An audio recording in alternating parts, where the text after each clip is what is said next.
తెలంగాణ రాజధాని హైదరాబాద్ లో కలకలం రేపుతున్న ఒక ఆందోళనకర ఘటన చోటు చేసుకుంది. మరణించిన డాక్టర్ షకీల్ సాహెబ్ యువకుడు కుమారుడు 26 ఏళ్ల అబ్దుల్లా లుక్మాన్ ఫిబ్రవరి 2వ తేదీ తెల్లవారుజామున ఉదయం 5 గంటల నుంచి కనిపించడం లేదు.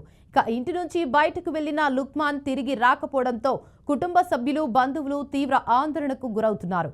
ఉదయం నుంచి అన్ని ప్రాంతాల్లో వెతుకులాట కొనసాగుతుండగా ఈ ఘటనపై సైదాబాద్ పోలీస్ స్టేషన్లో మిస్సింగ్ కేసు నమోదు కూడా చేశారు. అయితే లుక్మాన్ మాట్లాడలేదు, మానసిక వైకల్యం కలిగిన యువకుడు. అందుకే ఈ ఘటన కుటుంబ సభ్యులను మరింత కలవరానికి గురిచేస్తుంది. చివరిసారిగా అతన్ని సైదాబాద్, మలక్పేట్, చంచల్గూడ పరిసర ప్రాంతాల్లో చూసినట్లు సమాచారం. ఈ ప్రాంతాల్లో నివసించే ప్రజలు, కుటుంబ సభ్యులు కనిపిస్తే సమాచారం అందించాలని కోరుతున్నారు. లుక్మాన్ ఎక్కడైనా కనిపిస్తే వెంటనే ఈ నంబర్లకు సమాచారం ఇవ్వాలని కోరుతున్నారు. ఆ నంబర్లను పైన స్క్రోల్ అవుతున్న టాప్స్ లో ఇచ్చాము, కాల్ చేయండి.